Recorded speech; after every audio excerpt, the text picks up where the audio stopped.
What's going on, guys? It's Jimmy here, and welcome to our daily show where we discuss the fourth stimulus check updates, the two new upcoming packages they're working on right now. Part one, the physical infrastructure package, also known as the American Jobs Plan, which is $1.2 trillion and is expected to be passed with a bipartisan agreement, which means passed with the Republicans and the Democrats, bipartisanship.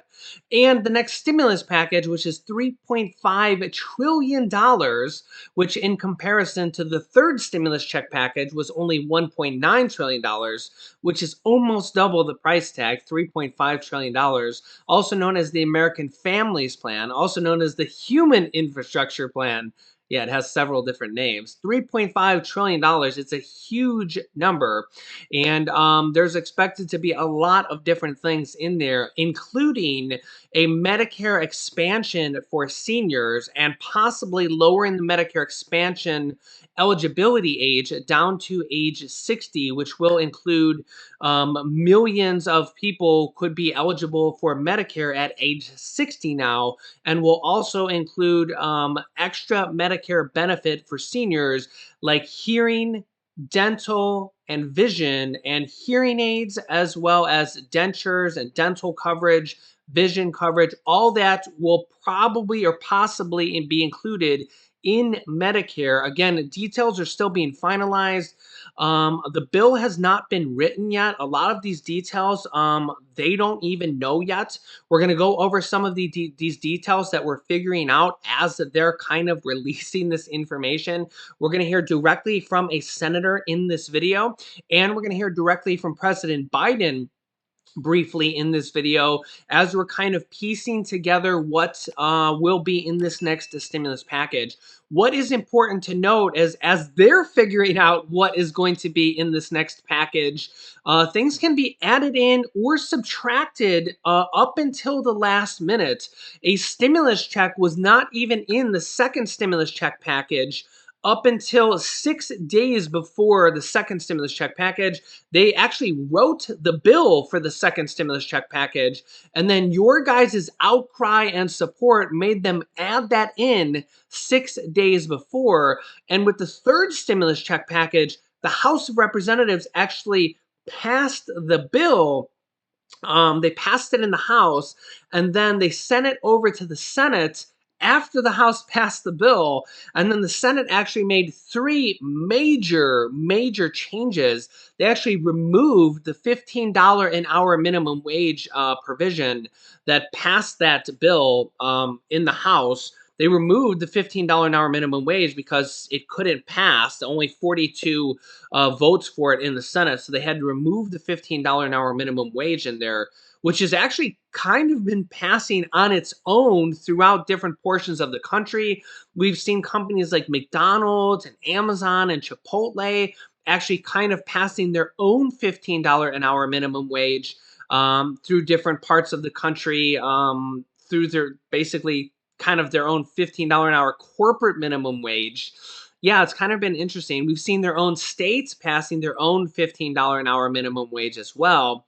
I do expect to see a standalone bill with a compromise between Republicans and Democrats somewhere around 10, 11, or $12 an hour minimum wage after this bill, probably sometime this year. Remember, there was just not enough votes to pass a $15 an hour minimum wage nationwide on the federal level. States can pass their own minimum wage higher. Remember, the federal minimum wage is only $7.25 nationwide for the federal government.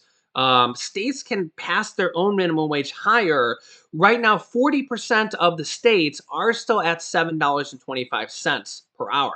That was taken out of the Senate bill after the House had passed it.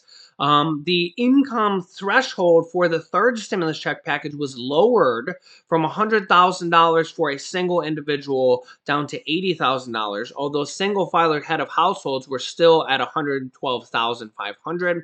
And they added in the $10,200 unemployment tax break for unemployed income people that had unemployment income last year. In fact, a lot of people are actually getting those checks right now. The average check, the IRS says, is $1,265. The IRS is actually sending out those extra stimulus provision or stimulus checks, whatever you want to call them. They were added into the third stimulus check package literally the day they passed it in the Senate. So those are just a couple examples that things can literally be added into the second stimulus check package or the third stimulus check package, or even taken out of these stimulus check package literally up until the day they pass it. Even the House of Representatives can pass a version of the stimulus check package, and then it can be changed by the Senate or vice versa. So yeah, it's not over until both the House and the Senate and the president sign it. We almost seen a significant change from the second stimulus check package when the House and the Senate both passed it, and then former President Donald Trump, for the second stimulus check package, he actually said these $600 stimulus checks should be $2,000, and he wasn't going to sign the bill. And I said, "What?" I said, "First of all, that's actually pretty awesome, but you got to sign the package because it took months to negotiate this package, and we don't want to lose what that was like a $1 trillion package. For comparison, this next stimulus package is $3.5 trillion. That can be negotiated down. Again, everything is up for negotiation. That second stimulus package was around 1 trillion or a little bit less. But I remember thinking, Trump, you got to sign that package because it took us months to even negotiate that package. You got to sign that, and then we could do a standalone bill for the $1,400 extra stimulus check that he wanted at the time. That's exactly what happened, and he called for it. House Speaker Nancy Pelosi passed it in the House like literally a day or two later, and both Democrats and Republicans passed it in the House. And then you probably know what happened. It went to the Senate, who was controlled by Mitch McConnell and his fellow Republicans, and Mitch McConnell didn't even let it go to a vote. I don't understand it. I mean, obviously, former President Donald Trump was a Republican. It was controlled by his fellow Republican, Mitch McConnell, and Mitch McConnell didn't even let it go to a vote that his own fellow president, his own fellow Republican, called for, literally just like 2 or 3 days before. He didn't even let it go to a vote, knowing that not only did he call for it, it was his idea. This was back in December. This was after the election. But he knew that the Georgia Senate runoff races would happen like 5 or 6 days later, and that if the Republicans lost both of those elections, both of those runoff races, that they would lose control of the Senate.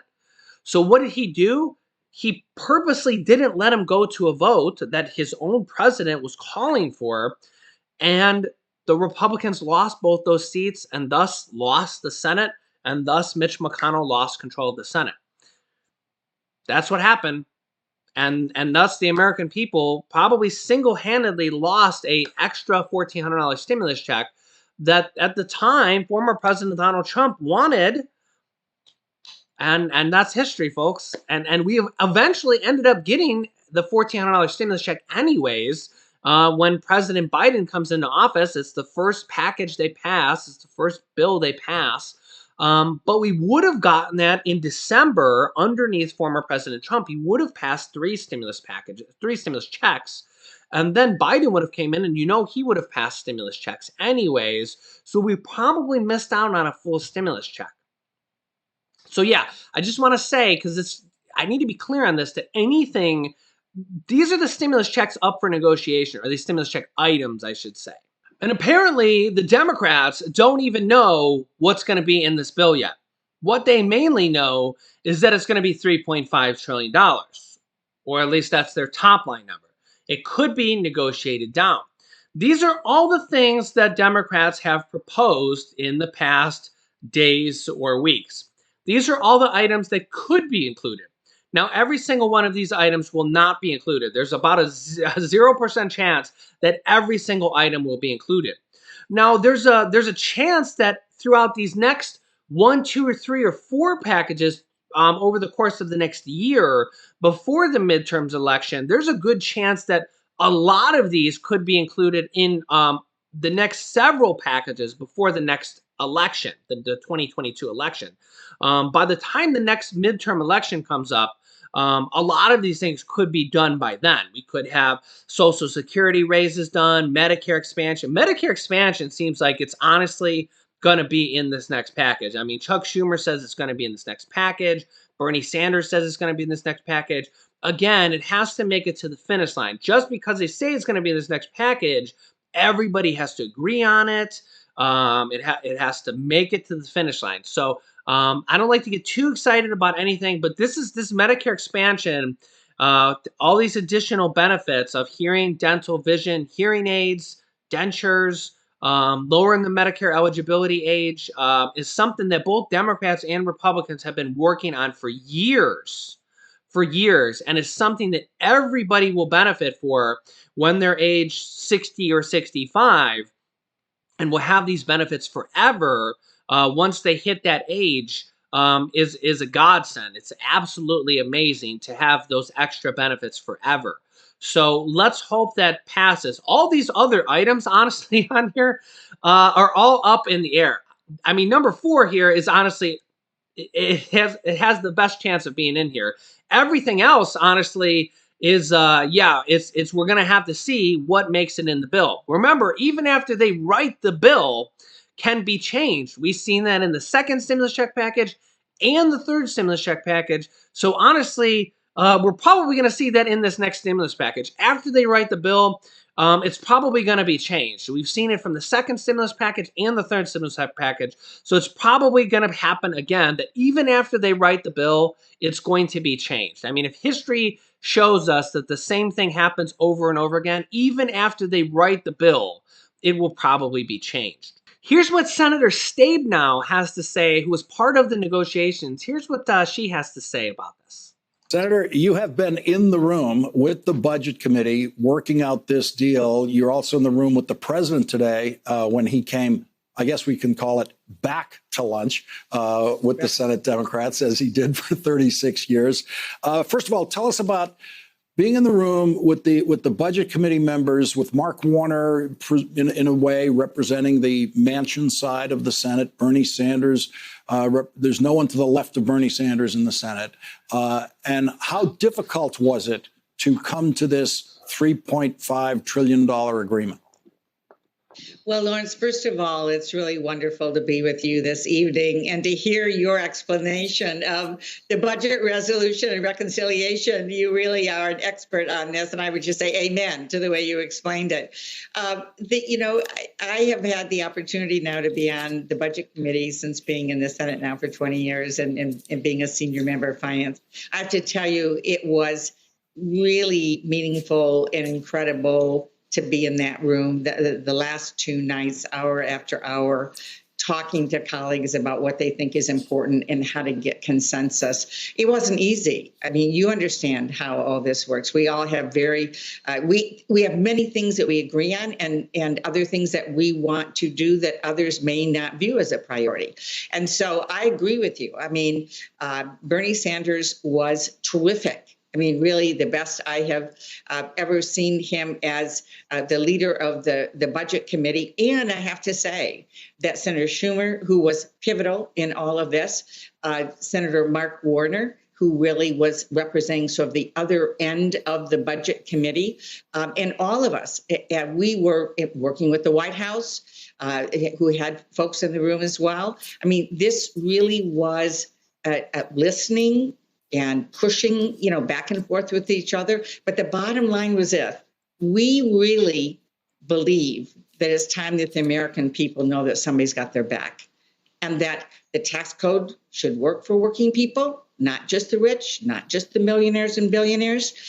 We believe that if you ask billionaires to pay something, that's not a tax increase, more than zero. It's not a tax increase. I mean, so we came together on the biggest middle class tax cut in history, tackling the climate crisis, which is the existential crisis of our time, while creating tens of millions of jobs that we can do at the same time. And then making sure that people know, with all the costs they have in their life, that we are going to help them be able to bring those costs down, from childcare to the cost of prescription drugs, to Medicare paying for dental and hearing and vision. And so as we work through what we care about, and the fact that it really all comes back to putting people first and having people understand that somebody sees them, hears them, cares about them, and will fight for them. And it was those values that really brought us all together in the end. Next up, Senator Joe Manchin signals he'll be a team player on the spending deal on the American Families Plan, the next stimulus package. Remember, they need every single senator to vote yes. So that is this is a key part of this. Senator Joe Manchin, a Democrat from West Virginia, a crucial centrist vote in the Democratic caucus, is signaling to colleagues he won't derail a $3.5 trillion budget resolution that contains many of President Biden's legislative priorities. Senate Democrats say that Senator Joe Manchin has indicated he will not stand in the way of a measure moving forward, and he will generally support as long as he's kept in the loop on his top concerns: how to pay for the bill and a clean energy provision. Remember, not everything in this bill is just a stimulus.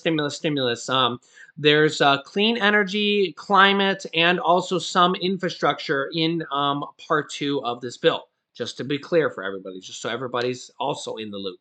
Joe Manchin says afterwards, I want to make sure they know where I'm coming from. I'm concerned about inflation. I'm concerned about a competitive tax code.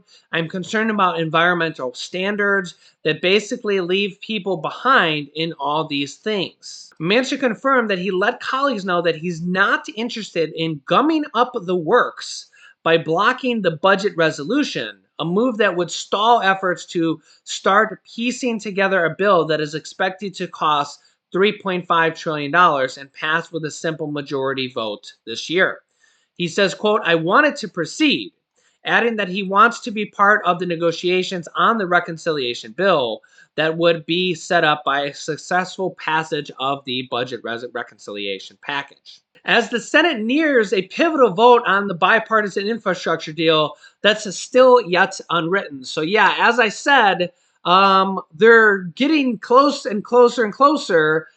They have agreed on the $3.5 trillion price tag. They have agreed that it will be paid for, meaning that they will not go on to the national deficit. It will have tax hikes, mostly on corporations, the wealthy, people making over $400,000, billionaires, maybe capital gains, and they're going to use the unspent stimulus money. There's about $1.6 trillion of unspent stimulus money from all the old stimulus packages. So they're going to use unspent stimulus money. They're going to raise taxes on corporations and the wealthy. And yeah, so all these packages will be paid for.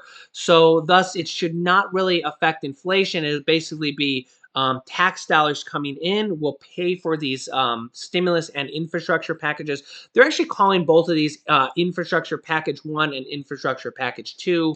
So yeah, it will be no different than like a normal bill. They pass bills all the time in the House and Senate every year through the history of the last 100 years.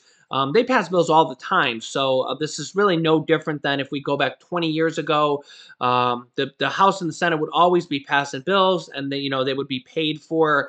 So if you don't think of this as a stimulus package, everybody's worried about inflation right now because we're coming out of a recession. Remember, inflation is typically normal when you come out of a recession or a depression. The last time we've seen inflation this high was when we came out of the last recession or depression in 2008, 2009. That was the last time we've seen inflation this high. Kind of makes sense. So yeah, I mean, a lot of people are blaming it on stimulus. Remember, former President Donald Trump passed 5 stimulus packages. 2 of them had checks. President Biden has passed 1 now. And then we have these 2 infrastructure packages, one which has bipartisan approval with the Republicans and the Democrats. The second one, the Democrats are going to pass by themselves. But honestly, they're going to pass these packages whether you like it, I like it, or not. Honestly, so whether you like it or not, you could be totally against this and hate these packages. You know, some people are so against these packages, like, you know, they're kicking and screaming and they're like, inflation. But there's nothing you can do. They're going to pass these packages, you know, Congress is going to do whatever they want, right? So let's just hope that they have help for the people in here. That this Medicare expansion, you know, for seniors, we're all going to be seniors here, hopefully at some point, anyways.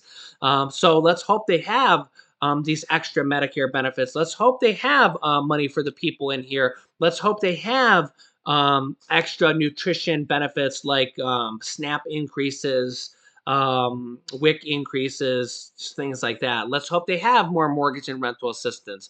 Let's hope they have all those things on the list of 23, 24 different items that I can't even think about at this particular moment. So again, they're going to pass these infrastructure packages anyways. So since they're going to do it and they're going to raise taxes on corporations and the wealthy, you might as well have as much help for the people in there anyways to help us through this once in 100-year pandemic anyways, right? That's my thought. So again, help the people while we're in a pandemic, while we're in an economic depression anyways. We've already gotten 3 stimulus checks. Why not help the people one more time at the bare minimum anyways? Why not help people with this Medicare expansion? Why not help people with senior? Well, I mean, I guess that is for seniors, but let's help as many different groups of people. Let's get another round of stimulus checks out. Help people in need. I mean, there are a lot of people that are saying, well, people making $100,000 don't need stimulus checks. People, couples making $150,000 don't need stimulus checks.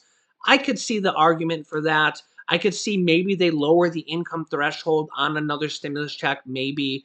But that's up to the senators and congressmen to decide. It's not up for me to decide. It's not up for you to decide. We'll have to see what they do in this next stimulus package. Remember, they haven't even wrote the bill yet.